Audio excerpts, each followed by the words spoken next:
Hello? Hello, Ta-da! You and your M2. M1 still, M1. probably next year. Ah, welcome. To the Today, show. welcome to the show. Today it's about ceremonies, particularly how teams collaborate and how much time you're probably spending and potentially wasting on daily stand-ups, various rituals, recurring meetings in general that nobody likes. Uh, we like to make fun of like these rituals and like non-collaborative meetings, but we never really talk a lot about what to replace them with. And I figured we could have a short stream today to discuss the elephant Aerobic in the room. session. A what? Scrum can be replaced with an aerobic session. With an Old aerobic school. session. Yeah. The stuff you saw as a child in TV, where people were Like with the jumping seven, around. with the with the what is it? Yay! Jumpsuits and the 70s music and the afro. And a hat wrap or And hair, bandana. yes, and a Very bandana. important. That's very important. Yeah. That's Look, Scrum for me. When I hear Scrum, that it is coming to my mind, to be honest, because it's way too much focused on on try to steer a process, and it's not meant, or actually Agile isn't meant to do that in particular, but it always treats so Scrum for me is okay to use, but please don't call it Agile because it's two different pairs of shoes here. And if you really want to have some form of choreography, because Scrum is nothing else than that, it's just a big playbook you play and try to do something with that. You can do that if it helps you, okay, and just do it. I never saw it actually helping someone, but you can if you want to. Well, it makes sense to today use this a little bit because we're talking about engineering culture, right? So it's yes. all about engineering culture, what we talk about. And it's very important to understand that a good engineering culture is based on engineering first. And then we take a look, what can we do in order to manage that from top down, which is Scrum in that case. And Mm-hmm.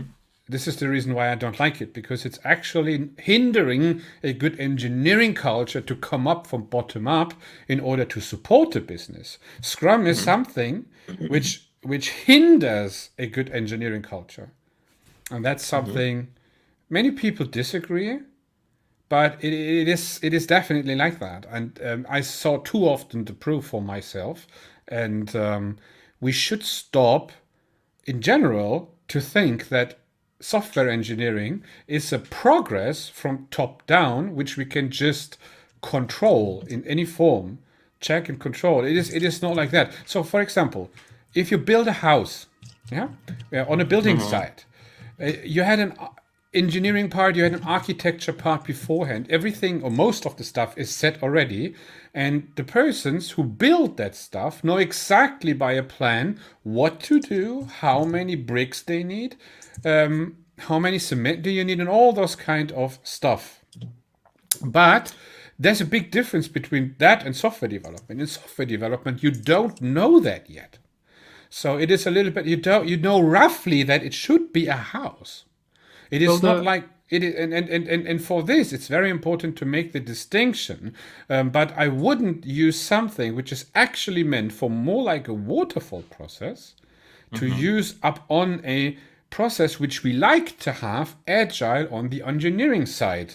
So we need to be able to have the freedom of exploration and testing and all this kind of things in the engineering part in order to actually find that and give the business the idea, provide the intel, what's going on, how long will it take, and where will be the big obstacles and the challenges. We don't Hmm. know that on the day one when we start. On a building site, they know most of the stuff up front because the design process of that Mm-hmm. project was before the actual building process.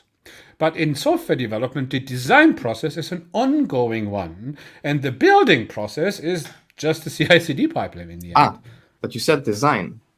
People don't meet on stand-up meetings to discuss design.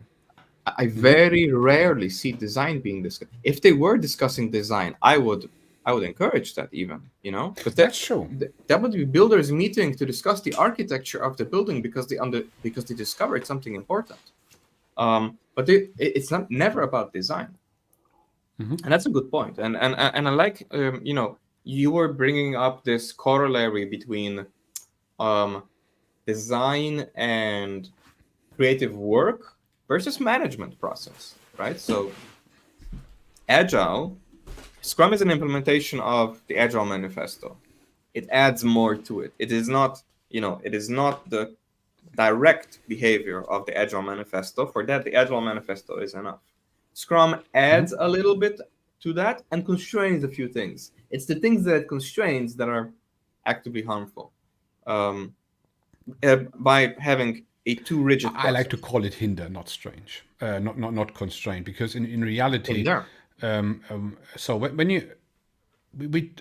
we were reacting to Uncle Bob's stream, he was one of those people. Yeah, he's a signing member.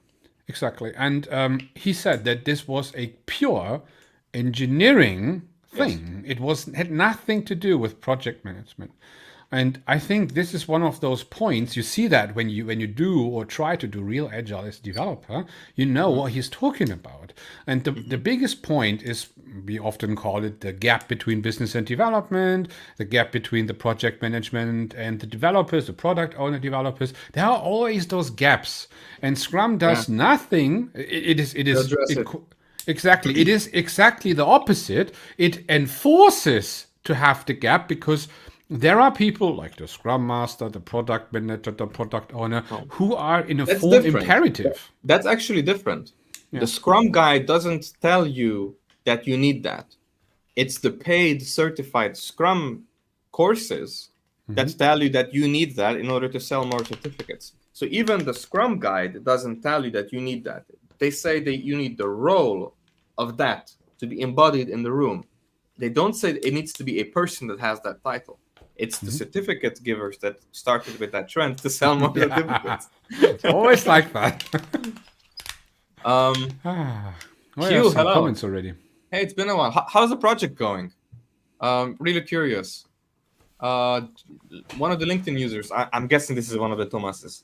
But management wants to know how much it costs. Yeah, no, I agree. Management should be able to ask that question. The problem is management is not present on those stand-up meetings with the intent of actively every day asking this question, because they know that they're not going to get an answer. But if this is the most burning question, I would sort of actively work towards with the team to get an answer to this. I wouldn't have those meetings just for ceremony if this is the most important thing and the meetings are not answering this question, right? Even if the meetings are answering a proxy of this question, as in, are we on time? Are we on schedule? That is still harmful because the active participation in the meeting pushes the date away. Hey, Jeff, I see you. Too many teams do is a daily stand-up meeting where every person reports to the boss. Agreed. I see this a lot. Number one, what I did yesterday, I'm not even gonna read it. I'm disgusted to my stomach, just right, because we're grown-ups. We don't have to tell other grown-ups what we did yesterday and what I'm gonna do today and what's in the way. That's not the point. Like, that's a non-collaborative team. Like, if you and I are working together, we shouldn't need this meeting, right? Like, me and my partner need this meeting because we might be working on different shifts and then we end up parallelizing or splitting work, right? But splitting work is different than sharing work.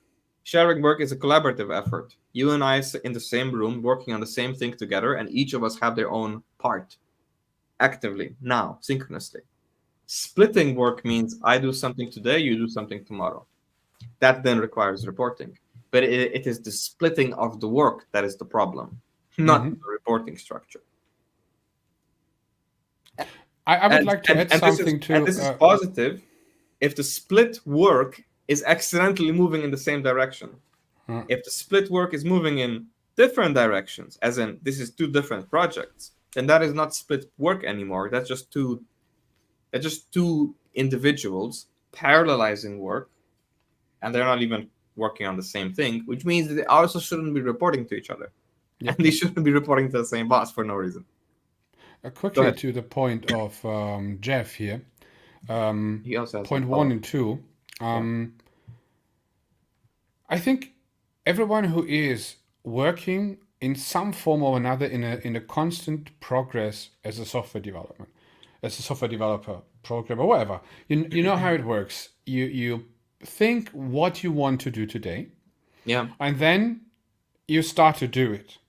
Then several things can happen, but And then there's a big chance that one thing doesn't happen, and this is you can just work on the stuff for last of the day and everything works smoothly. So in all cases, because it is development, you will run into unforeseen obstacles.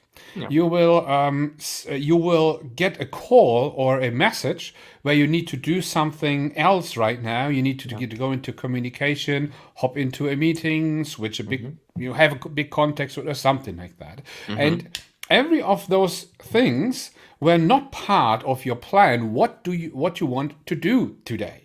And this is, in my opinion, one of the biggest problems. It doesn't matter if you take a look at it from in hindsight, like, Yeah. hey, what have you done yesterday, or what do you plan today? Because in hindsight, you just see the chaos of yesterday, but you can't make a prediction of that to today.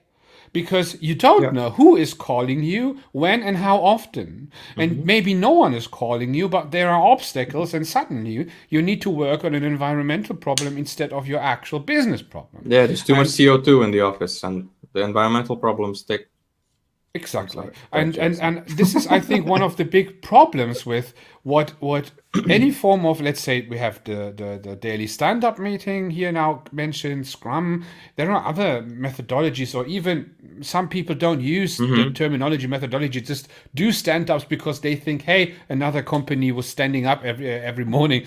We need to do that ourselves as well. And they're standing up and trying to, hey, we get everything under control and keep it in control because we stay here and talk about that. Yeah. But we talk about something we don't know. Still, it's a design phase. So we as engineers, hopefully engineers and not just, code monkeys, try to find a solution. But it is wrong to try to say, okay, I will do this today. I commit myself. This was how I learned it back then when others did it with me. Hey, on what do you want to commit today?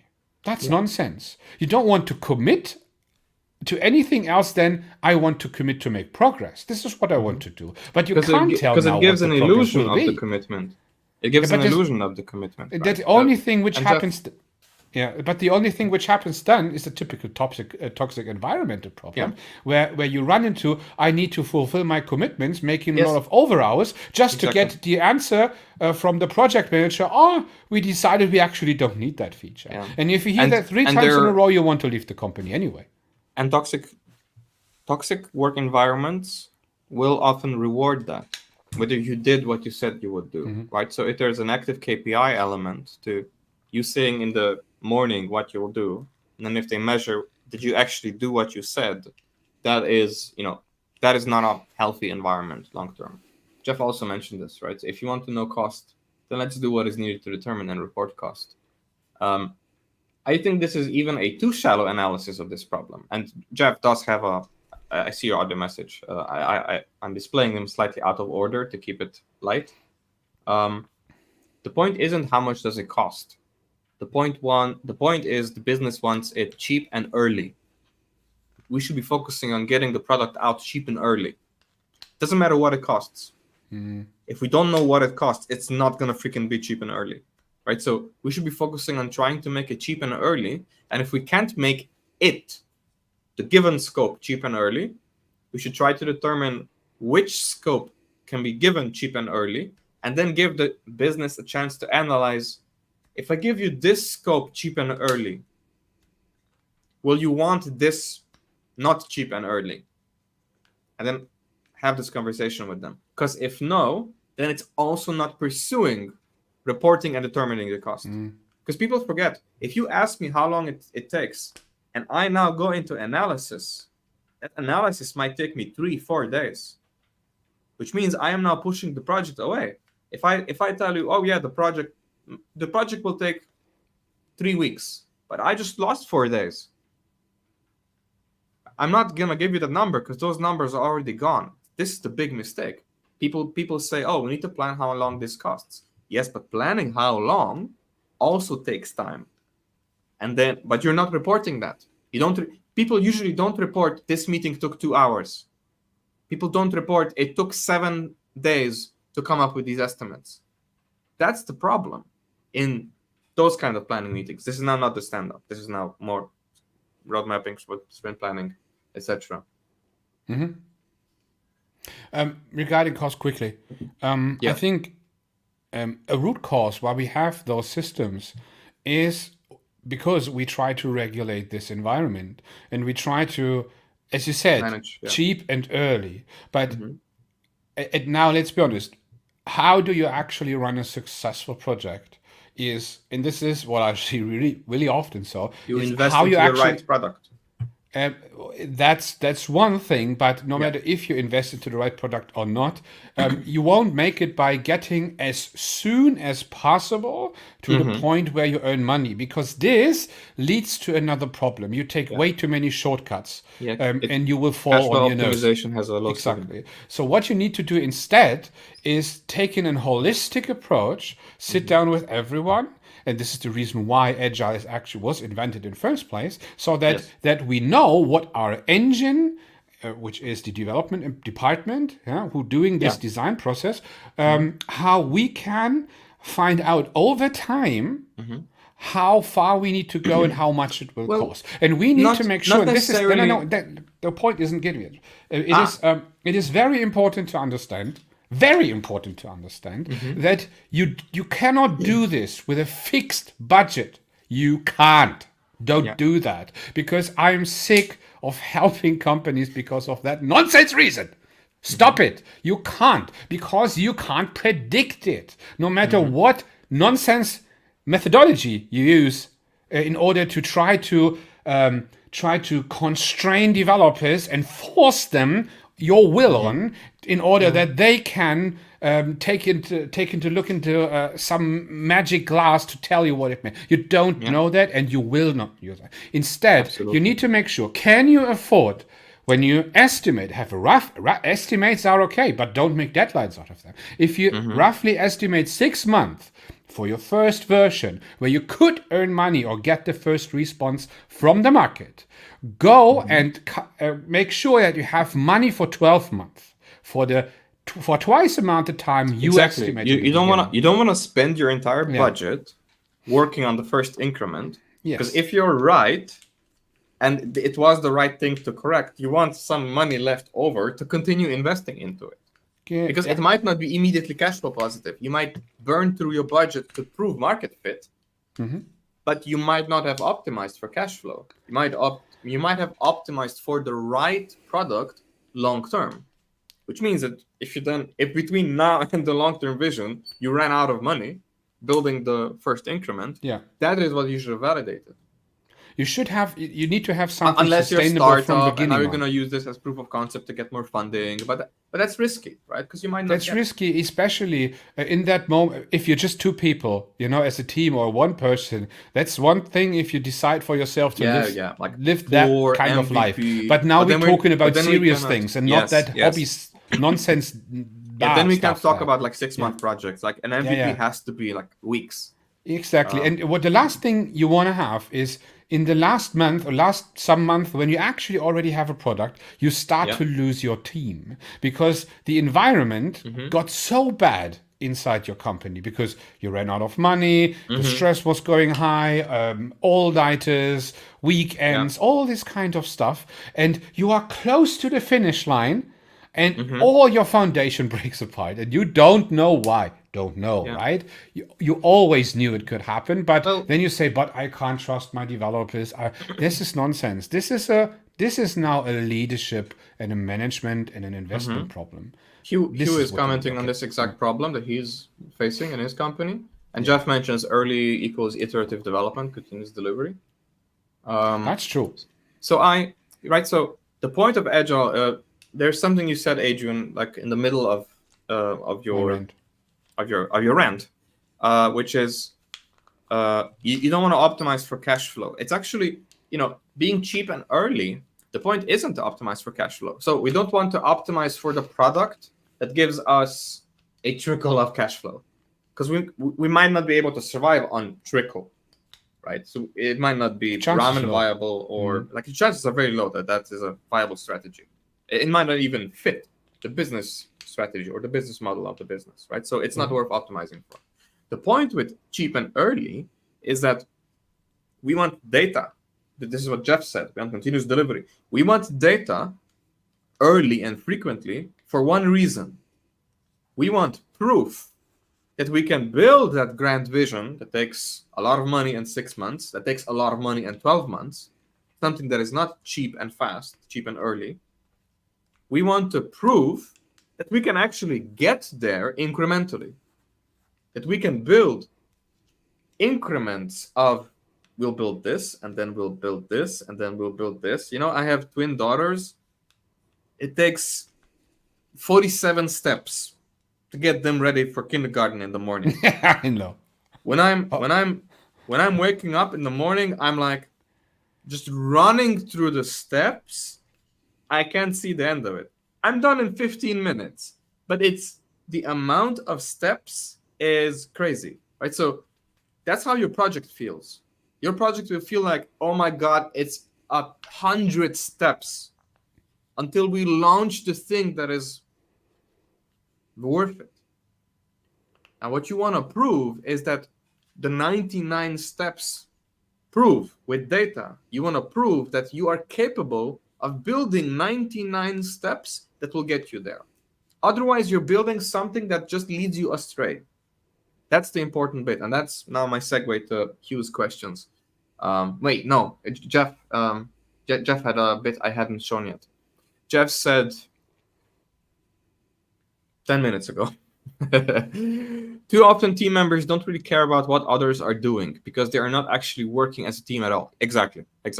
Whenever anyone is blocked, the boss assigns someone to help that person. This is just management. This is just people as human resources management, right? Yeah. This is literally recruiting within your company. It's like, oh, you have a problem. Okay, who's free? It's as if I have like a pocket HR person trying to sort of give me somebody who's free. This is just fulfillment. It's just fulfillment, right? So, and there's a huge waste in playing this fulfillment game with your freaking product engineering department, because they should be fulfilled to work on the important task. Whenever anyone is blocked, the boss assigns someone to help, and it's unstated but true that helping is done at the expense of what the assigned helper had planned to do that day. So if you now go a little bit back onto the, thanks Jeff. If you now go a little bit back onto the commitment, the point is you shouldn't know at the beginning of the day. You shouldn't really know what you're gonna be working on, because you should go into work, check if your situation changed, and then make a decision on what to work on. So the really important bit on what to work on happens in the middle of the day. And you can't make the decision in the morning, because if a weekend has passed, or if 2 days have passed, or if somebody deployed something yesterday, and it produced some data, you're not up to date on that data. You'll pick up that data as the day goes by. And then you'll decide the important. And that doesn't mean that you don't know where to go, because you have an overarching goal, you have a mission, exactly. You have shared goals, you know what the next big step is. Exactly. So even if you're following Scrum and you have a sprint goal, you can commit to doing whatever it takes to deliver on the sprint goal, and you will collaborate with the team. Your plan is, I will collaborate with the team to deliver on the sprint goal, because the plan is deliver sprint goal by Thursday, but maybe we can deliver it by Wednesday. So I'm going to work with the team to figure that out. And I'm going to block out and cancel all other meetings because this is the top priority. That is a good commitment. I think I'll work on ticket Maybe number 12 we should not use sprints here. What do you think? with Scrum. I mean, I used Scrum in the example. With Scrum in the example, I will use Okay. sprints, but Because it's not that sprints for important. me means that we know for the next 2 weeks what exactly to do each day, which Yeah. contradicts Now, a I little could bit give the you. idea of not planning the day. That's a good point. Like, I can give you an example. Like, I can put pairing with somebody or ensemble programming with somebody on the calendar, even though we don't know what it is we'll be working on. Right? If our goals are clear, like midterm goals or like short-term goals or even priorities are clear, then I know, okay, is that priority a one-person job? Probably not. It looks interdisciplinary. It might look, at the very least, it might take a pair of eyes to get right, and we might benefit from sharing knowledge. You know, if I'm an engineer on that team, I can schedule a meeting of 2 hours to actively work and collaborate and pair with somebody. If I'm there in like staff engineering capacity, I might call such a meeting so that I can facilitate such a meeting, shadow it to help people pair, to help people ensemble, to help people test drive something that they're not familiar with, or to get them accustomed with the new technology while we're onboarding a new team member. If I'm a manager, I want to make sure that we're building the right product. So I would like to know, what does the team need?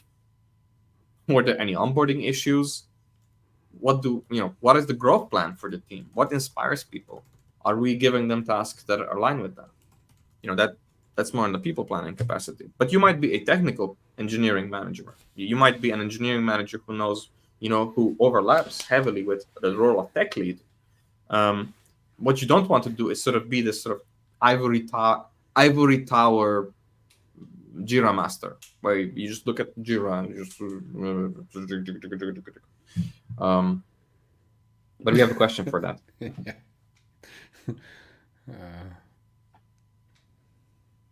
Jeff mentioned sprint commitments assume that we can plan for the whole team, everything they can do in that length of time. Well, the goal is a sprint defined in Scrum, and please, everybody who's doing Scrum, please read the handbook. It's 16 pages. Okay, it's 16 pages. Just read the handbook, right? So it's worth reading the handbook. The sprint goal is actually not meant for fulfillment. You're not meant to reach that goal because you put it on the calendar. That's what project managers think. It's like, if I constrain it to a week, people will do it in a week, not 2. That's not the point. The point of the sprint goal is that we have a target, and if we see evidence of the team straying from the target, we need to cancel the sprint. That's why the goal exists. The goal exists as a trigger mechanism to say, oh, we learned something. People are focusing on something else. Cancel plans, readjust. It's meant as a smoke test. As it's like, I'm driving from Ljubljana to Berlin. I have a smoke test for driving north. If the team suddenly turns around and is driving south for an hour, I want something to trigger an alert. Something's not right. There might be a tornado, right? So that's the point. That's the point of the sprint goal. This idea that it'll happen faster. A 10-day task will happen in 5 if we put it in a sprint. Like, that's silly. But that's how a lot of people think. That it has to be constrained. Yes, that's the Scrum guide. Did I make a mistake? Is it longer? Let me open it up real quick. 160 resources. pages. No, that's not the one. That's not the right Scrum guide. But Jeff, what have you done? It's the wrong one. It's not the one Dennis meant. No, it's not the one I meant.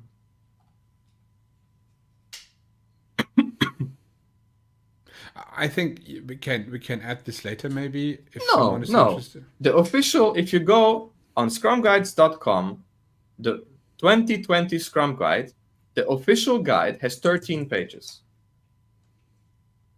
Everything else is testimonials, everything else is certification guidelines, everything else is how to apply the 13-page guide.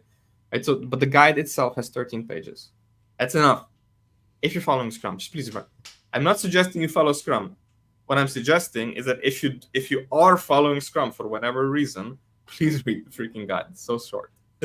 It can help you alleviate so much pain by trying to figure out, okay, are we doing this ritual for the right reason? Because if not, then just drop the ritual, which is the point of this episode. Thank you. This is the Jeff, reason for why doing we sit every time we have a stream, because we don't like stand-ups. Hugh mentioned, Hugh had a question. So in response to not having the reporting meetings, right? Like, don't report what you did yesterday. Then how do you keep devs accountable if you don't have scrums? Especially if you have laid-back chief engineer. Well, you hire a more active chief engineer, right? So the problem isn't, and I like that you use the chief engineer terminology here, right? Because it can be anything. It can be the CTO, it can be the technical founder, it can be the VP of engineering, it can be the engineering manager, it can be the engineering manager's boss, whatever that is in your company. It might be a product owner, it might be a CTPO, it might be a VP of engineering and product. It might be a founding engineer who is just the most senior person with the sort of longest track record with the company. How do you keep devs accountable? Well, you don't. The devs should hold themselves accountable. If they're professionals, if they are competent professionals, if they are competently professional software engineers, not just coders, then they should hold themselves accountable. You can't hold me accountable for keeping a promise. I need to hold myself accountable. What you need to do is set boundaries, right? So you might say, well, a bar for accountability is, these are the expectations. Are the expectations fair? And they will say yes. If they say yes, your expectations are fair, then it's now on them to hold themselves accountable. Now, you might still hold them responsible for breaking that trust. But responsibility and ownership and accountability are not the same thing.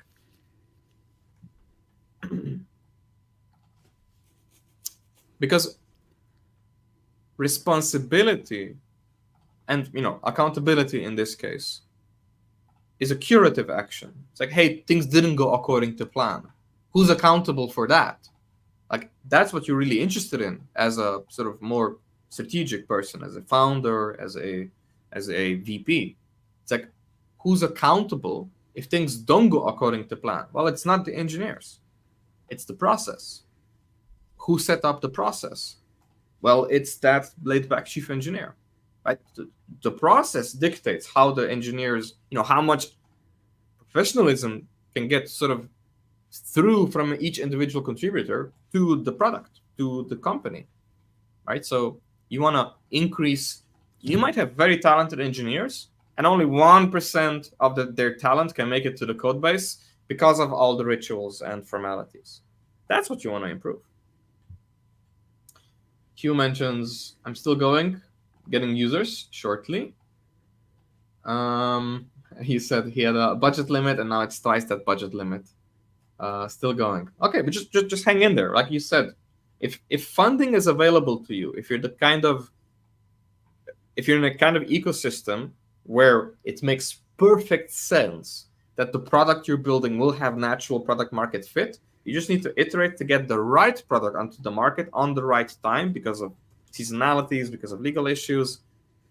Then as long as you think you're pursuing the right goal and you're gathering data along the way,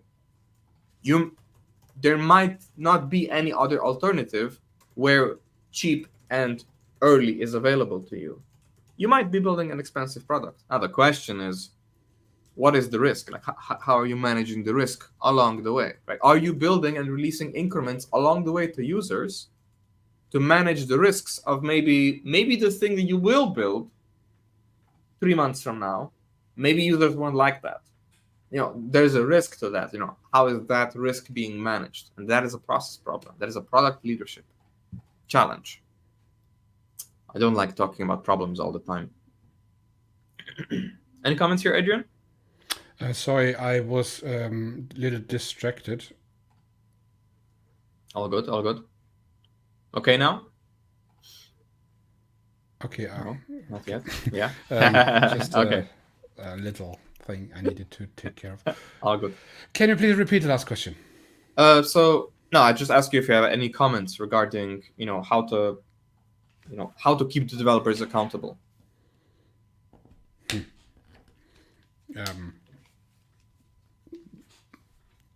By passing them the accountability, but it is By empowering them you can't just say, "Hey, I don't understand software development, yeah, but I pass you accountability." yeah, And exactly. it doesn't make sense to put some artificial system Yeah. in order to try to micromanage them and try to see every day what they're working, if they're procrastinating with YouTube or something like that instead of working on your stuff.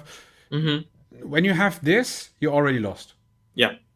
There is nothing Yeah. to say more about that. You will lose money no matter We what. had this exact situation once on one of our previous engineering culture videos from last year, I think. We had this quote where we said, you want to govern your engineers and your engineering process. You don't want to police them. Right? So if they're acting irresponsibly or if they're negligent or incompetent or malicious, then you want to you want to have a governance structure that says that is unwanted behavior. Please do this and this, and these are the boundaries. Yeah. What you don't want to do is you don't want to be policing around and giving them fines, because this is not an open market. If you give somebody a fine, they are a part of an open economy, and it's the fine that makes them not repeat that behavior. As an engineering manager who's giving out fines to developers, there isn't any open market, and there isn't anything you can take from them. There isn't anything that you can take from them as discipline or punishment that wouldn't be counterproductive to their morale or to their productivity. So it doesn't make sense to police them. You can fire them. That's the only alternative. But it is so extreme that if you just constantly fire people that are underperforming, that is just a signal that there's an issue with your hiring process. Yeah, but wait, how the entire question is wrong, because how can such situation arise? And this is the only way is if you have a huge gap between business and development. Yeah, if it's divorced. Yeah, in this case. So that's often the case when you have teams outside of your country somewhere. Staff augmentation, and you try to trust them. You have some money, agencies. you do something, or you are in a big company where there is a business department which was planning for half a year an app, and then find someone to build that artifact for them, something like that. This is always the same, and this is very traditional. Unfortunately, very common. But this is the problem we're talking about here. It is not the problem, hey, how can I make a person accountable for something I made wrong in the beginning? It doesn't make sense. The entire question doesn't make sense. And this is one of the worst things I saw so far. Actually, not so far. Sorry, that was wrong. That's actually the biggest thing I see nearly every month somewhere out there. I saw that in my own company back then. I saw that it seems to be a natural behavior of companies to act like that. But think about for a moment. You want to build something. You have an idea of a project. You want to have you need to acquire some form of budget for this. You need to make sure it's there, and then you need to align people together with you in order to realize that vision, to use that money for something. So what can you do in that moment to make that happen? Get everyone on the boat, make it transparent, and work together. And if you cannot translate between these both worlds, you already lost. You can't win. It's simply impossible. It's as if Elon Musk had never seen a rocket before. He launches SpaceX and says, "How are we doing? When is it going to be done?" Exactly. This is right. That doesn't make sense. Like, he's chief engineer. He needs to know how it's going to be done. He needs to know when it's going to be done. Right. So, and he even does this mistake. The first thing you need to do. He often says when it's going to be done, and then it's not done by then. But he takes accountability for it because he is the most accountable person. It is. Right? It is exactly that. This gap between business and development is the single most root cause for everything out there. What happens in most companies? It is not a lazy engineer. It is not this and that, and it doesn't help if you have problems, if you have timely problems, if you have budget problems. It Yeah. doesn't help to put the pistol or the gun onto the developer and say, work faster and make a commitment, and I make you accountable for this. This Yeah. is slavery. And punish yourself if you're wrong. Exactly. This Right? doesn't 'Cause make it's- sense at all yeah. to do that. This is nonsense. Sorry to say that to everyone who's listening and is doing that right now. This is nonsense, and this is the reason why you have this problem, because Yeah, you have yeah. acted from day one like that. Don't fool yourself right now. And this is So, wait, but before you continue your rant, Hugh has a very specific question. Hugh asks, "Do you guys think?" Oh, for those of you who don't know, Hugh is a regular on our stream, and we know it's Rage King 3, but we know we've met Hugh. We often just jump into a discussion with Hugh because we know his product, we know his situation. But it's great to have someone like this on the stream so that we can actually completely discuss. Sorry for being a little bit harsh and sort of picking a bone with your particular example. We're trying to make it as educational as possible without being too judgmental. Sorry. Do you guys think a team with no stand-ups or scrums will outperform and get more done compared to a team with daily stand-ups and scrums? I think that's sort of missing the mark on what matters, right? So the point isn't that there isn't any stand-ups or scrums. The point is the point is, what do the scrums prevent that you can replace them with, right? So if I sync up with the team and have scrums and have sprint planning sessions and have the whole whatever, everything the scrum guide dictates, even worse if you're following something a little bit more enterprisey like safe, the issue is that it disincentivizes the team getting together, collaborating, like mob programming, for example, and saying, well, my work for today doesn't fit into this box, so I'm not going to waste time feeding this box with data.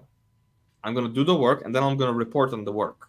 But I'm not going to report on the work structure as if 7 people working on 7 different things. It is the 7 people working on 7 different things that is the problem, not how they report. Right? So when you have people reporting that 7 people are working on 7 different things, that's the problem. I know Adrian's product and Adrian's team size back when they were actively building this and other products. I would never ask an engineer how long will it take, because I know that everybody's working on the same thing. I will ask Adrian because I know Adrian is actively involved. He's chief engineer. He's chief, Geschäftsführer in Germany. He's accountable. Ultimately, it's his business. He's accountable. He should know when it's done, not the engineers. And he should know without asking. He should be able to look at the project and say, yeah, this is good progress. It shouldn't require an engineer's estimation and gut feeling to figure out when it will be done. You should just be able to see. When I see the building, they've been building a freaking apartment block, right outside my window for the past few years. I can tell when it's done. I can tell when it will be done based on the current progress. Now, they might abandon the project, in which case my guess was wrong. But as long as they're actively developing at the pace that they're developing, and I can see it being built, I can tell when it's going to be done. Now, I had no idea when it will be done day one. Because on day one, guess what? I saw 0 progress. I had no history of this team's progress. But if it's a 2-year build, year 1, I know exactly when it's likely going to be done. Because I can see the progress. It's not the first house. It's not the first apartment block I live in the downtown in the city, right? It's normal. When there's construction on the road, I know exactly how long it's going to be closed and how long it's going to take, right? Because these are repetitive issues. Your project is not unique. Adrian and I simply had the luck, I would say, to observe hundreds of projects in our career, possibly like thousands of mini scrums, to know that there are certain things that are predictable. The question isn't whether you're predicting them correctly. The question is, are you taking the data the predictions produce seriously? Because I can tell you, hey, your team has a backlog of 40 items. I can tell you the data says your team has no idea where they're headed. That's the data. Now the question is, are you acting on that and stopping everything and deleting the backlog? Or are you saying, oh, we will get there once we've gone through the backlog? Right? It's the inaction that is the burning signal. And that comes from the leader. That comes from the chief engineer. And you need to find out who that is and why that indecision is there. Because the indecision, and it can be just stubbornness or faith in the product. Could be there for the right reason. It could be the right decision to persevere and just push through the project. Mm-hmm. But you better have some data to back it up, because it's a really big gamble. You can gamble. You can play at the roulette table as long as you want, and you can explain to me why you made that bet. If you win 52% of the time, all the power to you. But you should know why you're doing that. I don't have to understand your strategy, but you should. And if there's no strategy, then use the data that's in front of you. What else?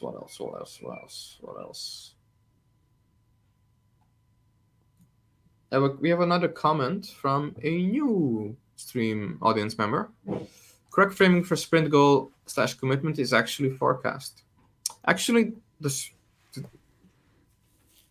I hate being the guy that goes, actually, I have the so I won't be. I have the Scrum guide open.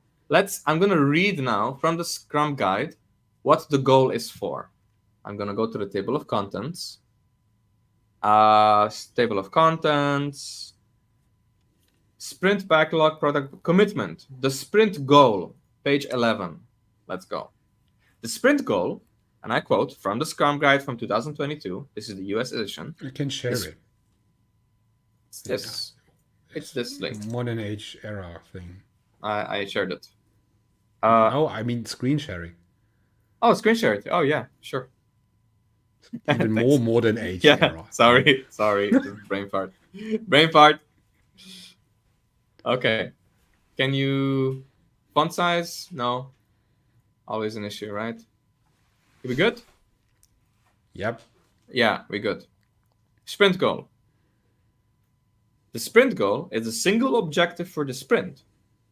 Although the sprint goal is a commitment, right? So although the sprint goal is a commitment by the developers, it provides flexibility in terms of the exact work needed to achieve it. The sprint goal also creates coherence and focus, encouraging the team to work together rather than on separate initiatives. The sprint goal is created during the sprint planning event and then added to the sprint backlog. As the developers work during the sprint, they keep the sprint goal in mind. If the work turns out to be different than they expected, they collaborate with the product owner to negotiate the scope of the sprint backlog, right? So if the work turns out to be different, it doesn't say if the goal turns out to be different.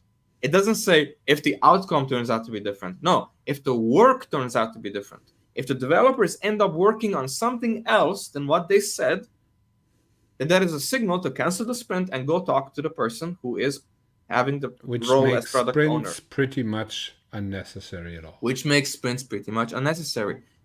Notice there is no talk about time in the sprint goal. It's not a commitment, right? So it even says in sort of questioning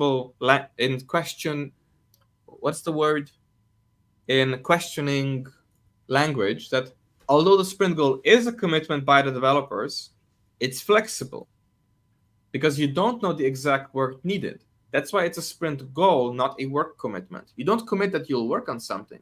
You're not actually forecasting that it will be done. You're not actually forecasting that you will work on it. None of this is a forecast, right? Because the point of agility is to build the right product. it's not to provide certainty for project management. It's to build the right product. And by building the right product, you're constantly asking yourself, is this the right product? And you're asking yourself the question, well, what freaking question do I need to ask myself? And where does the data come from? That's the point of agility. And because most teams do not have answers to these questions, most of the discovery process is in an early MVP of a project, has nothing to do with forecasts and roadmaps. Most of the MVP work is product market fit. We need to learn what the right questions are. We need to learn who the right user is to talk to. We need to learn what to ask them. We need to know how to interpret the data. Right? That's the point. Again, I hate being the guy that says, but actually, so I'm glad. Jeff, thank you for bringing up the Scrum Guide. And Flavius, if that's your name, I think that's a nickname that's generated, right? Yeah, just if you let us know what you would like us to refer to you, that'll be helpful. But great comment, please. Don't take this as criticism. This is a great comment, and I'm glad we got to discuss. That we got to discuss this. I didn't want to do that. Did you do that, or did I do that? I did that to test. Okay. But it's strange. Okay. It is strange. It is strange. It doesn't do that automatically. So oh, you mean for the active speaker? Yeah. Hugh mentions, I like what you say about cheap and early, but what advice can you give if someone is in the shit, expensive and late? Now, what do we do? Well, this is sunk cost fallacy. Adrian, you have a lot about sunk cost fallacy, right? It's like if your investment has evidence of this was a mistake up until now, well, maybe the best thing to do is to cut your losses, right? It's to say, well, I lost this much. I can't get that money back. What I can do is I can stop losing money. I can just stop continuing this, and I can stop feeding this pipeline with more funding. Yeah, but in his example, it would be probably not good to stop that. No, because you actually have a good product. Yeah. But is it fair to call tech debt? Like, we didn't actually see any of Hugh's code. No, this is not technical debt. If It you might build be something, process it doesn't. debt. Yeah. It's not automatically technical debt. So, yeah, it might be process debt, right? So you might have a. No, it's simply wrongly estimated. So and this is fair. You might have an this is what I meant at the beginning. That is unrealistic. Yes. It is like what is very important here is especially the very last part of the question. Now, what do we do? Yeah, be careful, because I read in another comment you wrote that a developer is now promising or something like that to work harder. That's not so good. That's a downward spiral. That's not so good. That only works for a very short period of time when you see a clear goal line. Days, not weeks, not months. Exactly. Yes. If you can see the finish line and people say, okay, now we're going to activate last reserves and do those things and do the last sprint, we get this done now. But if you don't see something like that, on some point the energy is depleted and you fall even deeper than you were beforehand, because this is the higher you get, the further you fall. And this is what we need to take into account here. What you need to do now is to take a breath, to think about that, to bridge the gap between you and the developers, and get into a pace which you can sustain until you reach the goal, and try to find out where the goal actually is. Those things would make sense now, because you are in a dangerous situation. You have even said, I don't know if you're joking or not, that your wife is about to divorce if you even invest more into that project. Make sure, please, that I know a lot of entrepreneurs that you find this pace. No, it's very, very. I know a lot of married entrepreneurs. It's good that you have this stance. Like, this is normal. Like, this kind of but it is very important to understand that you don't know yet when the goal is there, and when you Yeah. suddenly say, so there is no sudden turnaround and everything is great now. Yeah, That so is very, it is unlikely it's to happen. possible that you are building a product that will give you 10 million in revenue, and it takes 1 million to build. It's possible your product is like that. And that's a good deal. But it's not healthy to chase a 100K time horizon. It's like, oh, when we reach 100K spending, it'll be done. Right? That's the issue. Because you'll be then communicating negatively to the team constantly. Right? What you want to do is figure out, yeah, when we spend 1 million on this, it'll be the right quality. If we spend the 1 million correctly, it'll bring us 20 million in revenue. What you want to do, if that business plan makes sense, you want to figure out how to spend that 1 million as fast as possible. Right? Because I now flip the equation. I can spend that 1 million very efficiently and scale it. And the faster I spend it, the faster I get there, the faster you get your 20. Right? So the faster you make the 19 in profit. The question is, do you require cash flow while you get there? Because if you do, it'll make the time horizon longer, not shorter. Which means that if you actually need to spend 1 million in development costs to get there, and if you're optimizing cash flow in the interim, or if you're interrupting because it's too expensive at the 200K milestone, you're actually pushing the 1 million milestone further away, which means it's getting more expensive and it's taking longer. Right? So you want to make sure you're not doing that for the wrong reason. You would only do that for a failing project that you would want to exit from and sort of turn into cash flow and then exit because it's not viable. But it is not strategically sound to treat a viable product like that. Your product, from what you told us, is viable long term.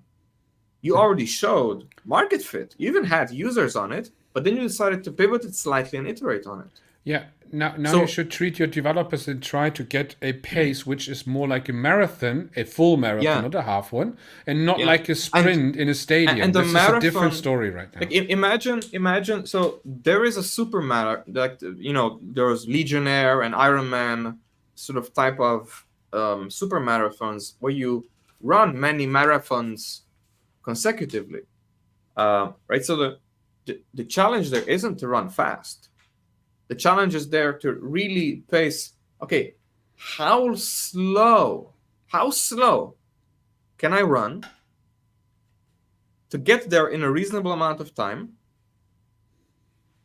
and still make the finish line? Because the problem with that super marathon is not that you can't make it. The problem is that you'll give up along the way. That's the main problem. You'll give up along the way, right? So, but if you walk that marathon, you'll never get there. Because imagine the logistics of walking rather than running. It'll take a lot longer. You'll be hungry. You'll need to carry more water, and you'll need to eat, and you'll need to shit more, and you'll need just by going too slow, you end up introducing a lot more logistics. Right? It's much more efficient to go a little bit faster. But you don't want to sprint through that marathon because that'll make you give up along the way. Right? So the question isn't how to get there faster.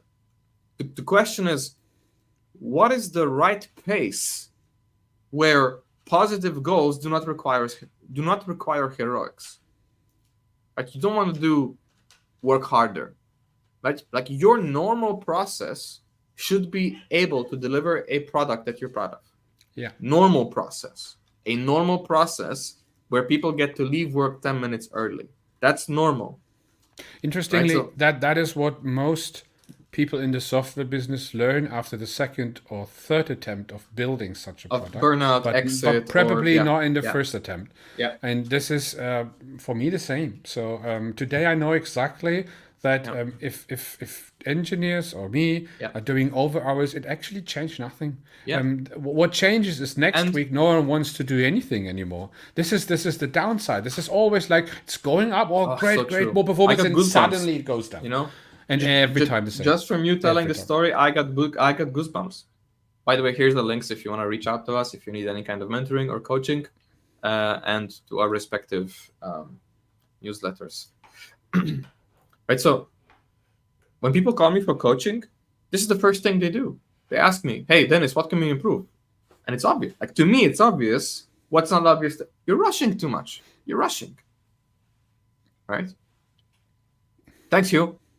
I mean, it's great to hear that you're still committed as the entrepreneur, right? Because as the entrepreneur, it sucks because everybody's telling you to give up. It's like, this is not happening. You're having challenges, blah, blah, blah, blah, blah, right? Because everybody thinks that unicorn is that, there were no, everybody thinks that a unicorn startup is, I will play 20 matches, and the unicorn startup is the one that won, that is undefeated. And that is not the case as an entrepreneur. There are 10,000 or more of small companies trying to create something and earn the money. Being an entrepreneur, especially in real estate, your product, it's a super marathon. You know who wins? The entrepreneur who didn't give up. Yeah. Now, caveat being, didn't give up while also not running out of money. Important caveat, because you can't pay your developers if you run out of money, which makes a whole lot of business processes a lot more stressful. Because you need to be creative, you need to promise people equity or sort of outsource to countries that you don't want to outsource to. It's getting better. Like, there are some very good, like, I think India is the most heavily sort of optimized outsourcing destination. And there are some consulting agencies like Accenture and ThoughtWorks operating from India. But those are not as cheap as you would expect. Those are coming up to a Western standard. But they are still a little bit cheaper because of the difference in cost of living. But it's not worth your time to sort of really sacrifice your time zone overlaps, to sacrifice cultural fit with your team, to sacrifice seeing your team face to face, or at least being able to employ your team so that they feel part of the team rather than just being an outsourced destination. Great discussion, by the way. I have an anecdote because I was an auto person before. So Jeff, what I was referencing is a super marathon.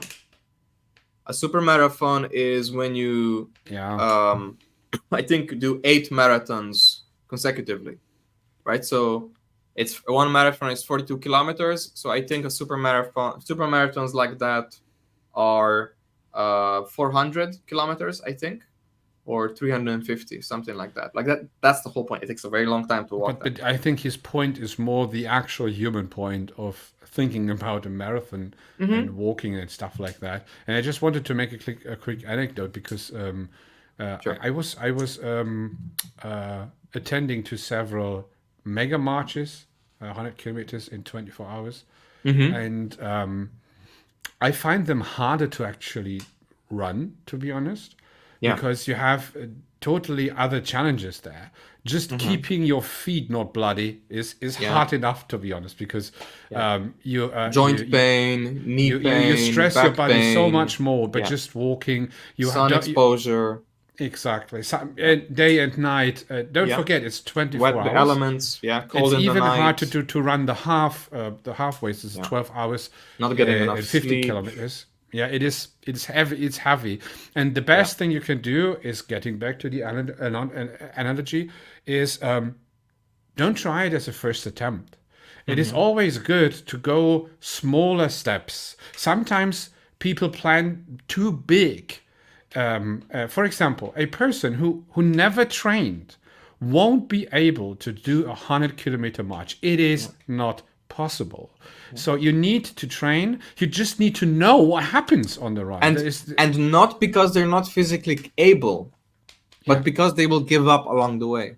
Because the hardship will be, they need to be able to weather the mental challenge of being on the journey.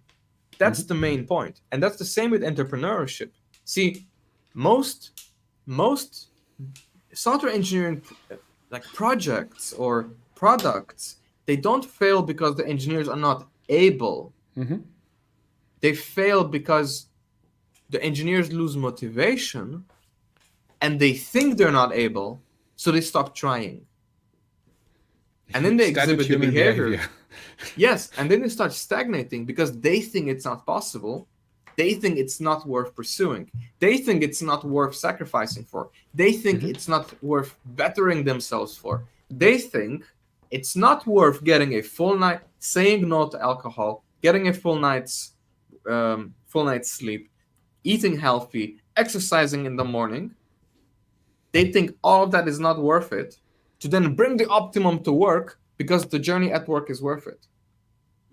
They can't bring that to the workplace if they think it's not worth it. They will invest it somewhere else. They will invest it in the outside workspace. But we as humans, we love investing that into our vocation. Now, for a lot of people, that vocation is some hobby, their family, or work. If you have employees, I would hope you would employ people who balance those things or err on the side of work. Because otherwise you get the other people who... But let's be honest now. I would promise no one that I could make it happen, that I go into a room, and I had that just some days ago. No, but this is to the comment of they promise to work harder. I know, like, but it's you know, a room with 8 developers, you go inside the room, you give them speech to them, and then in the next weeks you shall make them all follow their vocation in your company. This is what happens. No, that's not. No, that's silly. It has to in- come from them. Like they have to make it personal, right? Yeah. Like regardless of what you say, they have their own version of it, and they will follow their own version of what you think your goal is. In Right? the And last art, in one of the last, was it an article? I can't remember. It was one of the stuff I wrote. There was this comment. Why not everyone? Someone asked that. Yeah. Why can't you change everyone? But why is the goal so low? Because it is impossible. So you will never have a culture where everyone is aligned, because that would be, you don't want to have that, because this is ideology then, and you won't want to have that, and you want to still have free minds, you want to still have intrinsic motivation. Exactly. And you will always have role models who are motivated and pull others with. So you will always have a mix between positive and negative motivation, but you need to have the positive one at best in a dominant space, which means that there is more positive motivation than negative one, because otherwise we are back at Rage King's example, where we are at, what can I do that others will work faster? This is negative motivation. This is the very same. And it's negative reinforcement. It's negative. Yeah. It encourages bad behavior, right? Even this reminds me of a discussion of an interview I listened to recently from Sam Altman, the CEO, the founder of OpenAI. He said, in his, he constantly gets asked, when will ChatGPT replace engineers? And he, because then the premise is OpenAI is an engineering company.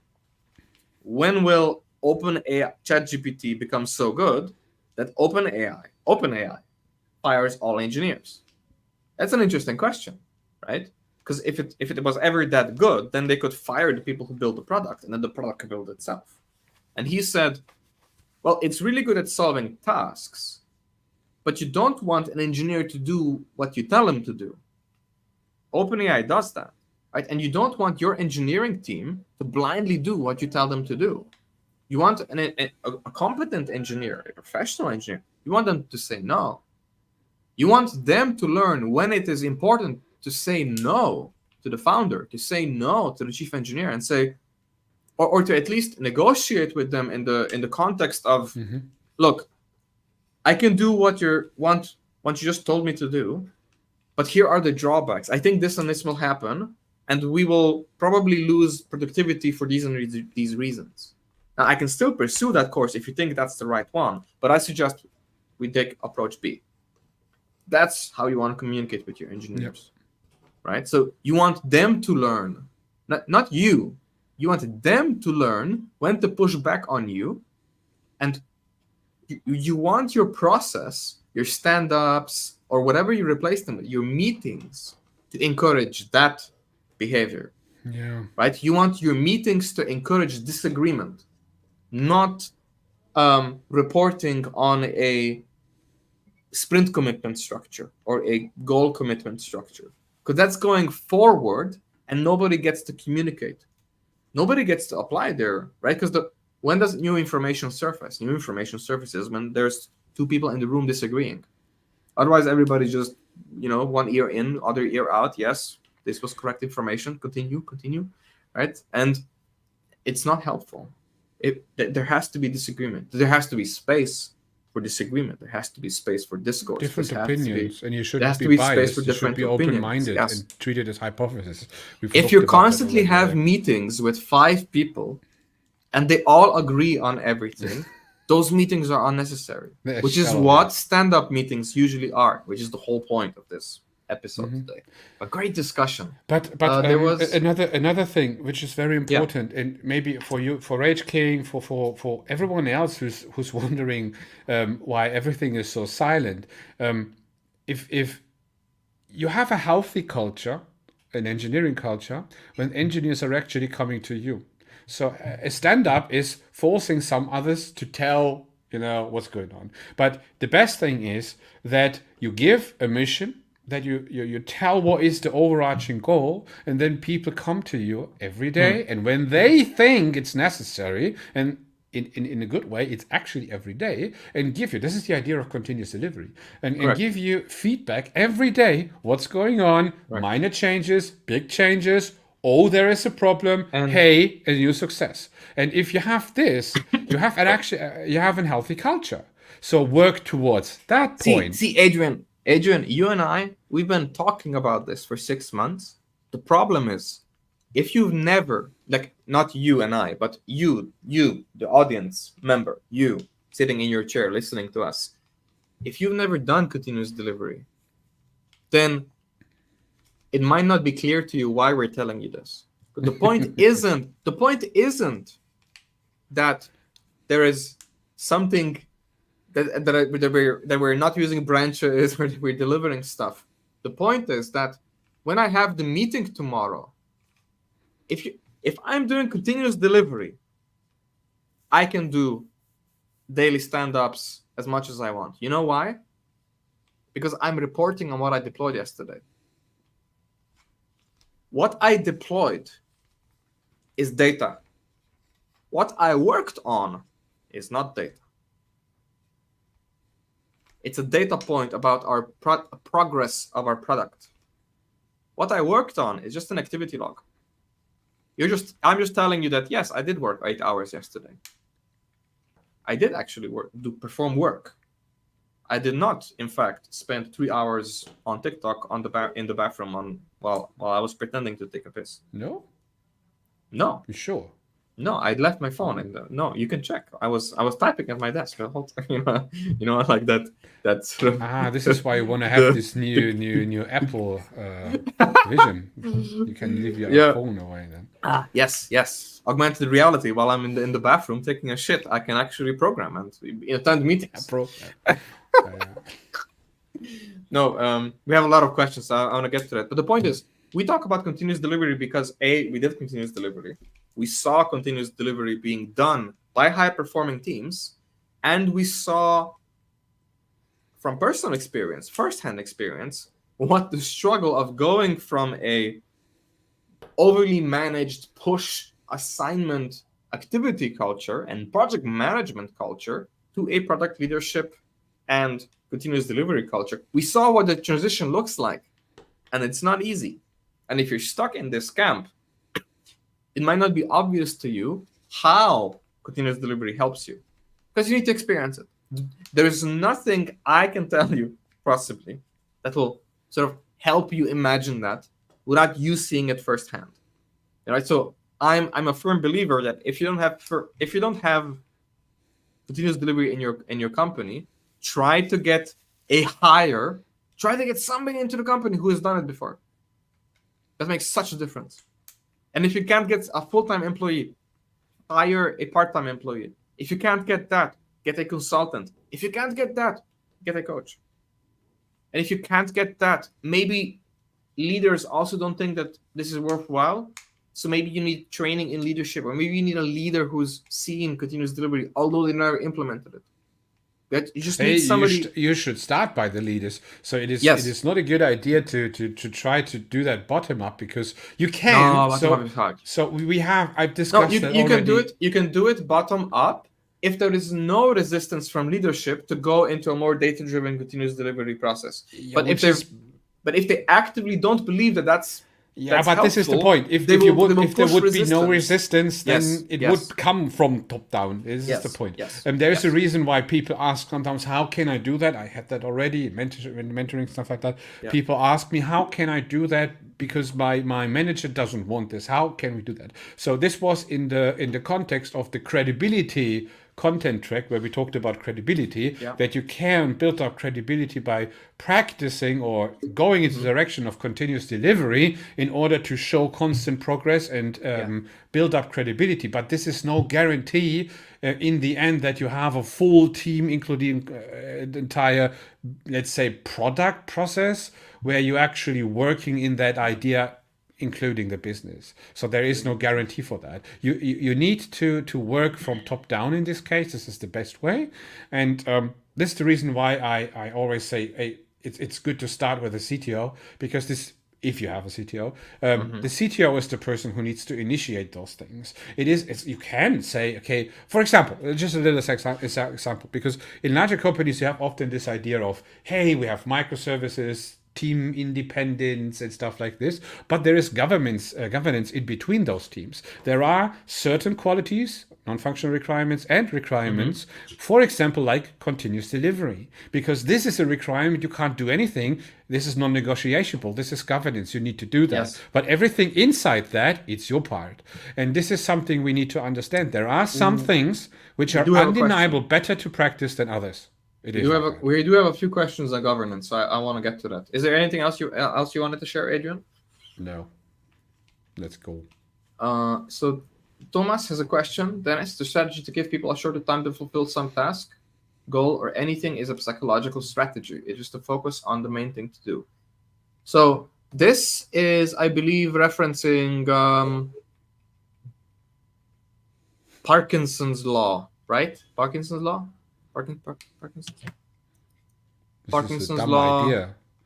Work expands so as to fill the time available for its completion, right? That's Parkinson's law, right? If I tell you you have 1 hour and it takes 10 minutes, you'll spend an hour. If I tell you have 1 day and it takes 10 minutes, you'll spend the day and you'll tell me tomorrow. This is that's not. This is another context. This is people who have severe problems with procrastination and focus to get them focused again. But in this case here, it is not given that this is actually the problem. You need to make sure that this is the problem before you apply such a strategy. In my experience, otherwise you break things. In my experience, agility, just as a reminder, Parkinson's law holds. It is correct. That's the whole point of continuous delivery. Continuous delivery says, I only want to report on stuff that is delivered. And I want things to be delivered several times per day. Right? So, yes, the strategy to give people a shorter time to fulfill some task goal is a psychological strategy. Yes, but so is agility. So is continuous delivery. The whole point is to ask yourself the question, what are we deploying today? How many times are we deploying today? What of the work that we will commit to today, what will it produce that is done today?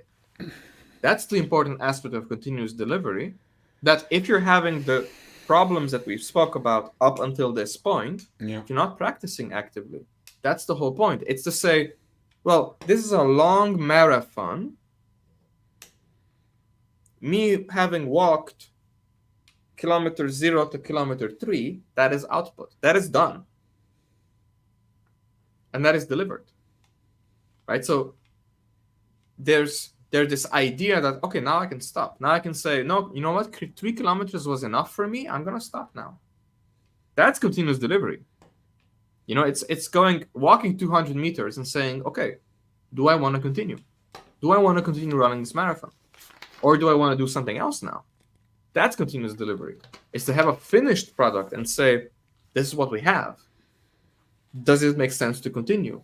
Does it make sense to continue along this course? You know, here's one item done from the backlog that has 60 items. Are we prioritizing correctly? The thing that I finished today, was it actually the most important thing?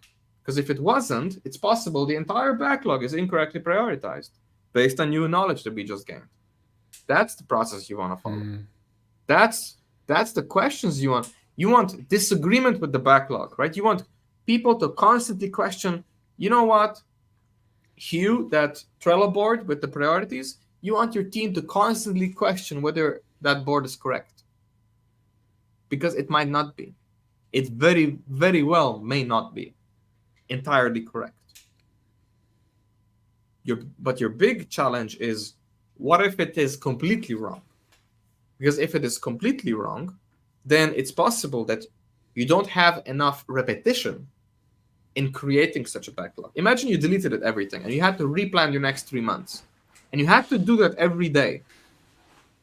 You would become very good at planning 3 months if you kept doing that for at least 60, 90 days. But if you're only planning your 90 days or your 3 months once every 3 months, you will never get good at it. Because the feedback cycle of road mapping is simply too long. You'll never be able to learn anything from it. Imagine if you're a super marathon runner and the only feedback you're taking is, did I finish it? And then for years, it'll be no. And after 15 years, it's yes. That's not helpful. Alex Ramosi comments a lot about this overlap. You know, he's a serial entrepreneur who loves fitness. And he likes to talk about, he spends a lot of time with fitness coaches and coaches who train, so sports coaches who train Olympic athletes. And he described, why are Olympic athletes so successful? They're not successful because they work their ass off. The opposite.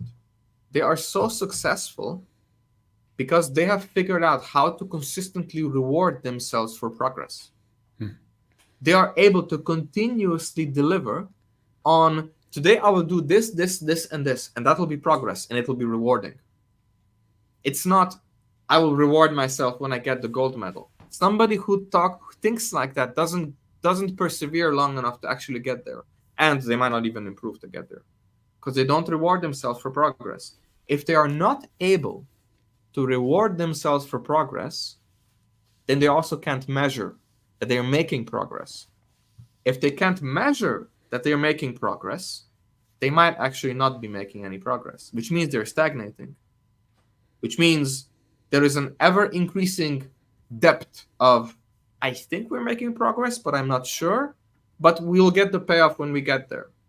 Which means the more the team stagnates and sacrifices, the more they will expect the reward to grow in proportion to how much they have sacrificed. And that is not a game you want to play. Because then you end up running out of money and they say, well, hold on, I sacrificed this much. You're telling me it wasn't worth it? I quit. And you want to shorten that feedback loop, not lengthen it. Right? You want to shorten the amount of effort it takes to reward the team. That's what continuous delivery is. That's what test-driven development is. It is a psychological tool, exactly as Thomas described, right? Parkinson's law. But you want to take it seriously. You want to take it seriously to the extreme. You want to be able to reward your team 7 times per day for being on time. That's the point. Whatever I deploy today is on time. If I start working on it today and I deploy it today, it is on time. It can't possibly not be on time. But this is not what he said. No, I know that's not what Thomas said. But I think if he's referencing Parkinson's law does apply to the whole concept of agile methodologies. Yeah, but in this case, it's a task. No. If you're like scoping a task and then you ask people to estimate it or do like t-shirt size planning, that's silly. Like that's That's not worth it. That just means that if you tell me it's going to take a week, the only expectation that it sets is I will be upset exactly in a week if it's not done by then. Yeah, but that is a we very can break low it bar. down to the difference between progress and task. So if we Correct. say I have a task and I don't know yet how long it will take, I assume it Yes. takes 3 days and I make a deadline. Yes. It's wrong. If I Yes. assume it takes Yes. 3 days and I Yes. commit my progress on day 1, progress on day 2, I already know it will be not enough. It will be 4 days. I know it on the second day already, Absolutely. and then I Absolutely. can change and tell colleagues, and they will change accordingly. And then I have a fluent thing where everyone is happy, including the business who knows actually, early about that. Thomas had a follow-up. The idea is that people will focus on the important aspects. By doing this, you can achieve more, but only in an environment where there are no clear measurable goals or finished tests. Right. So the whole point isn't that you want to have a deadline in order to then, at the end of the deadline, judge whether it's okay or not. The point of having, let's say, estimates of a task is that it should help you measure progress. Right? So if I have a 5-day task and I'm working on it every day, then after 1 day, I should be 20% done. Because if you want to be on time, you need to be on time or early every day, not at the end of the deadline. It's like, what's the progress day 1? I don't know, not done yet. Progress day 2, I don't know, not done yet. Progress day 3, I think 50% done, but you should be 60% done. Stephen Pressfield, in his book The War of Art, described it very well, that he procrastinated a lot and were never able to finish his book. And then he basically got to work when he was already a pro, then really working. He basically going to work, sit down, writing for some hours, get everything, print it out, make sure it doesn't burn down. It was in the time of typing writers, so you need to, make sure it's safe. And then you go, and you don't care about, I could write my book in half amount of time if I now would go for 8 hours and push myself through this time. Instead, I'm accepting how it is. I accept how it comes. I made progress. I accept this progress and I be happy with that progress. Yes. And then I motivate, I beat in that moment resistance, the inner resistance who tell you you don't need to do that or you need to do more and stuff like that. And notice what you described. Notice what you just described. You have described consistently rewarding yourself for making progress. What you're not doing is giving one huge reward for making the deadline on time, because that is then what deters progress, right? You can't make the deadline if you're not making consistent progress and rewarding yourself for the progress, because then you don't know whether you're making progress. The goal is the consistency. This is how we can put it. So we can't change anything. So let's quickly assume that's a very simple game everyone can do. So if we want to build a product, right? We think about a time horizon of 6 to 18 months, something like that. 18 months is already long. But no, let's take a look. So why do you actually try to do that in such a short amount of time? People say you need to get your money back early, some costs, but quickly think about that. If you really want to build a company, and the company shall be something you are part of in as well, imagine how many years you want to be part of that one. Even though you might be exiting after 5 or 6 years about that. But even now take 5 or 6 years, that's such a long time. It doesn't matter if you do plan that it from in day 6, 1, 9 impossible. or 18 months. Yeah. Your goal is to be happy after 5. This is your goal. This is where you commit to. This is a very long time horizon. And somehow, this is something people with older ages learn, but younger people tend to don't understand because everyone is in the hurry. Everyone thinks we need to push, we need to make pressure on everyone so everyone can actually do things faster and be more committed. It is not about the commitment. And another thing is, in that same context, entrepreneurs managers or the entire chain of command from top to down tries to push an idea through that we need to get done.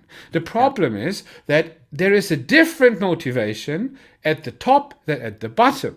Correct. And the developer Correct. is And- not interested in what is in 5 years with that product. Please Hugh- don't believe in that. It Now, isn't. Hugh has a singular product mindset in his company, which is great. But there are also different companies, startups especially, that just are starving for engineering capacity. And they have so many departments that they want to be done in 3 months because they want the engineering team to start working on something else. And that also happens a lot, where the people at the top, they just want to be done so that they can start the other project that's in the pipeline.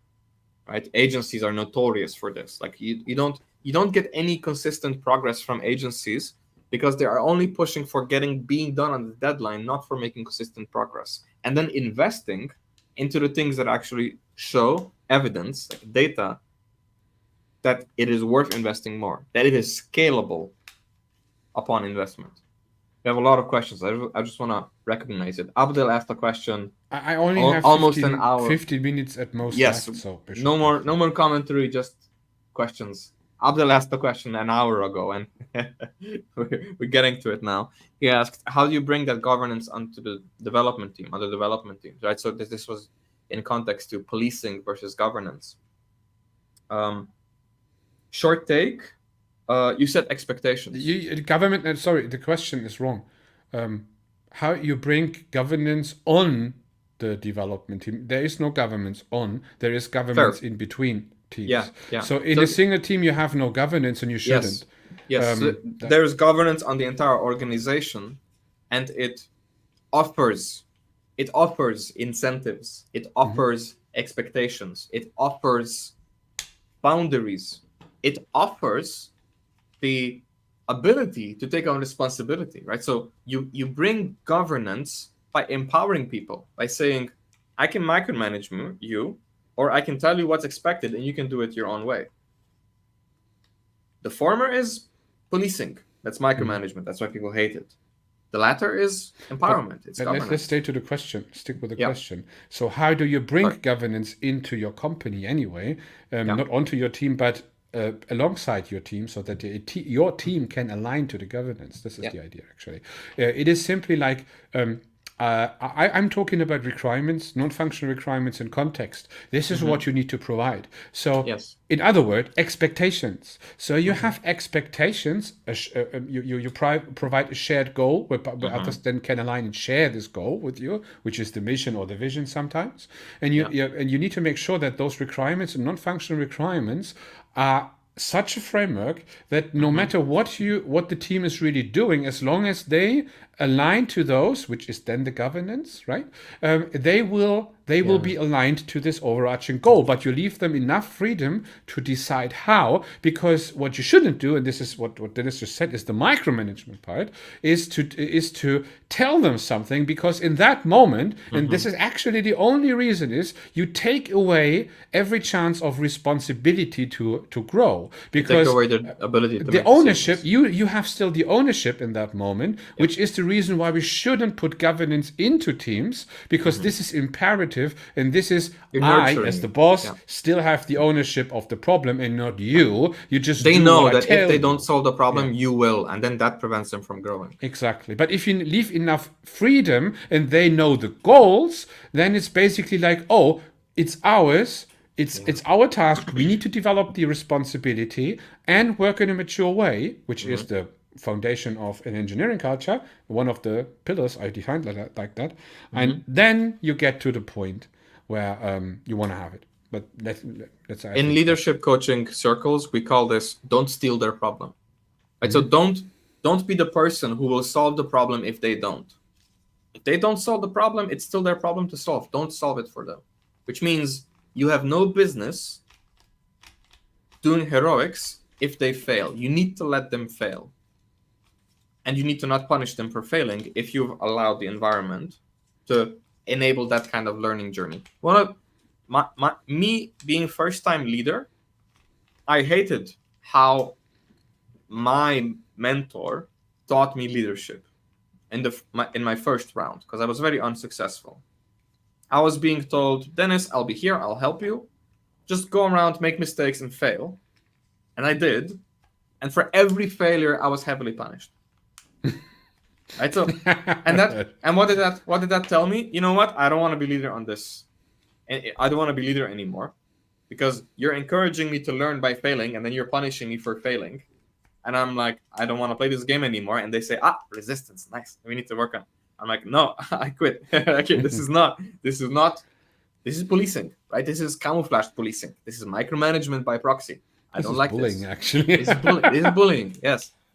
But you might experience this. You might experience this in the workplace as mobbing, as bullying, or just as like vindictive behavior, like politics. You know, people often call this politics. Like, I don't want you to succeed. I want to take the praise, or I want that person to see it, or I can't praise you in front of others because I promised that person the promotion. Then all kinds of psychological tricks and games start being played out in the office. And I'm not saying they won't, but your governance structure needs to be better than that. Put differently, stop obsessing and putting negative emotion, anxiety, stress, worry into meeting the deadline. You want to put all of your emotion and your capacity into making sure the team is competent. Let's nurture them. Next question. Yeah, nurture them. Which is the next question? I don't know. There are so many. Oh, you start one. Yeah.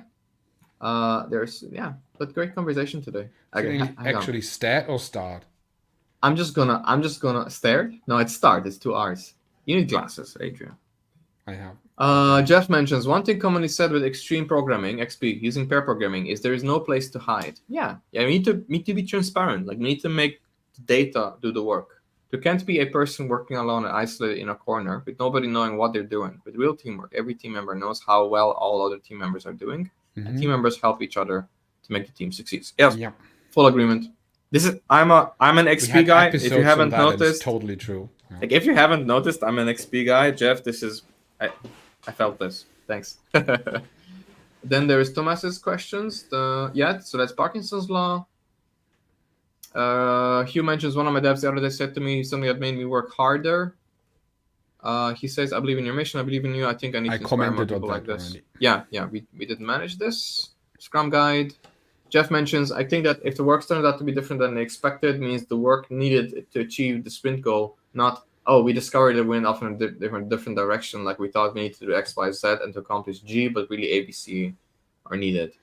If the work turns out to be different... That's a typical situation where the project manager starts to find reasons to hide things because he is not willing in that moment to reorder the entire Jira board because of that problem. But the point is that the sprint guide, the Scrum guide is vague on this for a different reason. It's possible that the team tackles an emergency. There's an emergency and they triage, there's an incident, and they respond to that. They take DevOps seriously and they stop product engineering and they go full on into ops mode. Mm-hmm. And on call. That's also or on call or whatever. That's also a reason to say, you know what?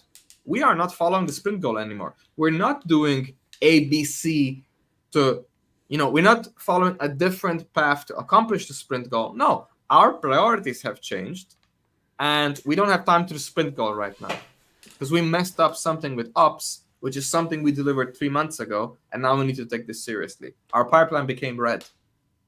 Right? Mm-hmm. Our pipeline that manages customer success for our customers is red. Yes. I have that every time. Really, this is one of the most ongoing problems you can have. And this is, again, with a marathon example. You can't just... So if you, for example... Well, let's take the walk. It's a little bit better. So you I had that once, actually. Little anecdote. I was on a 100-kilometer march. And after, I think, 10 kilometers or something like that, I already felt, I think I had something in my shoe. But the entire group was walking. Everyone was very, they hit music and boxes on the rucksacks and stuff like that. And I wanted to be the guy who's then running after them to waste. So I thought to myself, maybe it's, it's not that bad. It was very bad because I ended up after, I don't know, something between 60 and 70 kilometers, I ended up with bloody feet. The right feet was totally bloody. My entire shoe was full of blood, actually. So I had blood. How's it called in English? Soul. Bloody soul. Yeah, those. Foot. Yeah, actually, I don't know. Blisters.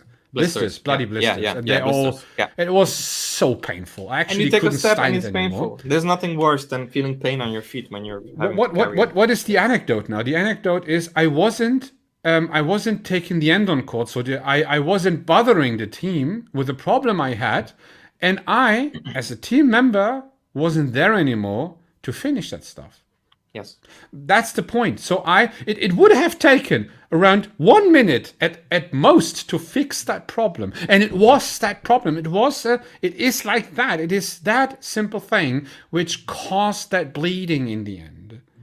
Yeah. And this is the very same thing. You need to get problems out of the way in order to have progress with the entire team. So and don't blame a single person. That this person might have made a problem in the past. Just do it and forget these strange milestones. This is the reason why I hate Scrum so much. It is because it is a recipe for a toxic culture and a failed product. Sorry to say that. You don't need milestones based on commitment. What you need is lowering your freaking cycle time. You want a milestone? Try to deploy every 5 minutes. That's a good milestone. You know what's not a healthy milestone? We need feature ABC by Wednesday. That's not a healthy milestone. Hugh, have a good night. Oh, right. You're from the other side of the world. Australia. Have a good night. I know it's pretty late for you. Thanks for staying up and joining the stream with us. April, I see your comments. I know it's very early for you and you usually leave halfway through and during your morning coffee. So let's look at April's comments real quick. April asks, how the heck does that happen? Everyone at my work has one main person on a pedestal. It's hard to live in their shadow. Am I the only one that likes stand-up? So I have a time to know I can get false attention. This is another problem, April. This is another problem. So if you have Please, go ahead. if you have the problem that no one is listening to you or willing to listen to you, this is a huge dysfunction in the entire team. Yes. So if you can only stand up is not a solution for that. Yes. It is if you can only get your team's attention on the stand-up, then your work environment is too flow optimized, right? It's too optimized for one person isolating themselves and working in one direction without feedback. Reminder to the extreme programming comment by Jeff. You can't hide. If you can only get your team members' attention, right? Because it might be considered rude or unprofessional to interrupt them. You know what the biggest dysfunction? I had the same thing in one of my early. I'm so grateful it was early in my career. You know what we had? We had 4-hour silencium blocks where people said, I just want to work in peace. We're in an open office space. My headphones don't block out enough noise. So please, no talking in the first 4 hours between 8 a.m. and lunch. No talking in the office. Everybody was whispering as if it's a library. You know what happened? People stopped. People went outside of the office to have meetings. People went outside of the office to sit down and work together on laptops. People left the office space and then ended up collaborating because those few people who wanted to be left alone and work alone, nobody wanted to work with them anymore, and they become super unproductive because they wanted to be left alone to then have the privilege for somebody to fight for their attention. Whereas what you should have done earlier is to prevent them from hiding by isolating themselves for 4 hours at a time every day and then wanting to have that guaranteed. That's a slippery slope and a path in the wrong direction.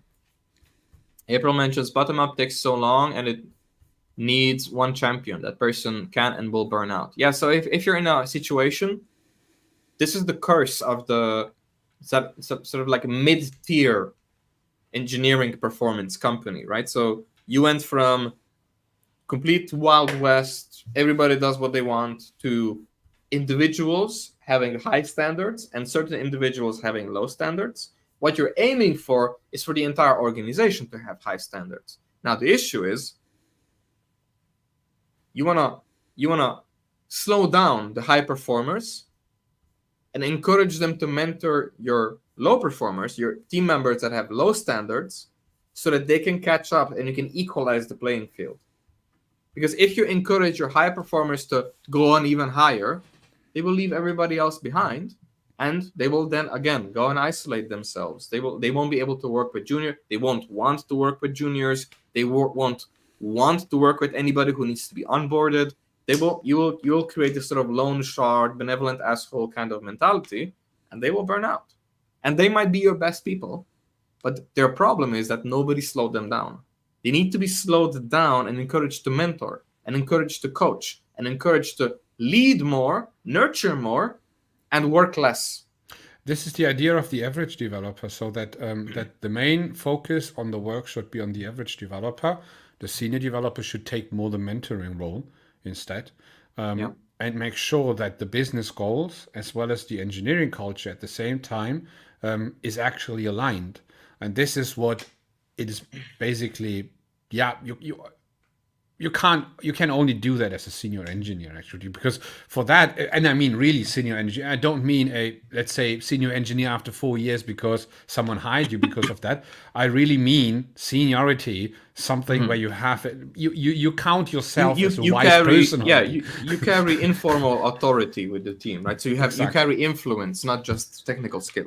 Where people unconsciously understand that you have already made your experience firsthand in a good or a bad way. And if you have that kind of quality inside yourself, then you can do those changes and actually try to get heroes and champions out of the way and focus on the average developer, so that the intermediate developer can actually do everything. The problem with heroes and champions, and I agree, and this is exactly what I wanted to comment on. Anjana, thank you so much for supporting my message. And we did make it through the comment backlog. Thank you. Slowing down doesn't sound enticing. Perhaps can you take additional responsibility or expand horizontally or something similar? So there is the Eisenhower matrix for like collaborators in your team, right? So it's this idea of works well with the team, is technically competent, right? So it's this sort of brilliant versus asshole sort of spectrum. And you want people who are fun to work with and who are highly competent. That's top right. And you don't want people, you want to actively fire people who are incompetent and who are unpleasant to work with. That's the bottom left quadrant, right? In case you're visualizing with me. Now you have the two diagonals. Competent, but not fun to work with, and fun to work with, but incompetent, but like low skill. The fun to work with and low skill, they love to mentor with others. You just hook them up with somebody in the top right quadrant, with somebody who is similar to themselves so that they can encourage themselves to grow, but that's very slow, or with one of the other people in the other quadrant. And you do the same thing with the other quadrant. You tell them, look, these are you said again, governance, and you are typing to me in private chat. Yeah, I know, but we're not monetized, so it's okay if we get demonetized because we're not monetized anyway. It's only because of that, but yes. And the bad words. I swear too much. Today. I'm sorry. I'm pretty sorry. frequent. I'm sorry. Okay. I'm ranting and you're saying those bad words. You're ranting and I'm swearing. Okay, sorry. But I'm ranting without bad words, so I was very disciplined. Fair. Wait. Okay, so let's say you have a benevolent jerk in your company, somebody who's unpleasant to. That is not a swear word. You have somebody who's unpleasant to work with, but there are, let's say, your lone wolf who performs really well when left alone. The best way around this, sort of, it's not even top down or bottom up, but sort of coming from the leader, from the manager, from maybe even a staff engineer or an architect, anybody who carries influence. It's enough that you carry influence. You don't have to have manager in your title. You can encourage them to either push back on bad behavior or if they're in a managerial position and they can, influence promotion, because you don't have to be a manager to influence promotion. The manager is only the person who, what's the word? Who sponsors the promotion. But promotions might be coming from 365 review, from 360 reviews, or they might be coming from peer reviews, or from positive feedback from members who worked on the project, right? So you might tell people might give them encouraging feedback to somebody who is highly competent and unpleasant to work with, that, hey, look, you're very good at what you're doing, but I can't promote, I cannot sponsor you for promotion because the bar for promotion is this. Now, if you want to overachieve and become really good, I need you to stop focusing solely on your technical skill, and I need you to show your technical skill with other team members who lack it, and start mentoring and coaching and become a high-performance coach, not only just a developer. And you encourage them to do that. And you tell them, you are now blocked. This is a ceiling. You're very good at X, but you're not there at Y. I need you to match Y with your X. And then you'll get promoted. And that is a very healthy incentive for somebody like that. And if they don't play ball, you fire them. It's very important. You don't want them to stagnate at unpleasant to work with. Everybody who stagnates in the unpleasant to work with column needs to go from your organization. And that has to happen top down. And that is the only thing that has to happen top down. Right? Because why would you keep somebody who's unpleasant to work with a buzz factor of 1, and then you're forced to work with them? That is the worst case scenario, because it'll drive away people in the top right quadrant. People who are very competent and pleasant to work with, you'll drive them away if you keep the competent jerks around. You'll alienate them because you will say, well, you think the same of me as them, and I actually worked harder to mentor people. It's not fair to be compensated the same way. It's not fair to have the same influence, responsibilities, accountability, ownership, etc., career paths, career transition. So that's one. Yeah. So thank you for giving me the inspiration to talk about this, because I actually need to go in a minute. So you need to go. Anjana, thank you for your comment. Thank you for making it. Sorry for not inviting you. I did run into some bugs and issues again with the LinkedIn event manager. I can't see my own event, which is why I didn't get the notification. Thank you for bringing it to my attention. Good. We made it. Cool discussion. Also, very active chat participation. Thank you so much for being so lively today. Adrian, any last words? You need to go soon. No. Next week, we have 2 streams as well. We will announce, I think, today or tomorrow, something like that, or something like that. And that's actually it. Thanks a lot for this great participation. We have a guest from myself. Yeah, we will have a guest on Wednesday. You'll see the announcement soon. It's going to be a fun conversation about engineering culture. And the week after, we have a guest as well, CTO this time then. It will be interesting. So we were staying with the engineering culture topic for quite a while, because this is actually our main topic. And we may have changes in the future a little bit how we're doing those streams, but we will continue doing though. Feel free to repost this stream. I was told it helps if I call it out. It's okay to repost a LinkedIn stream that is already passed. If you like it, comment on it, repost it. Please, if you're watching us on YouTube, subscribing to our channels helps the most, because it allows us to sort of get wider reach.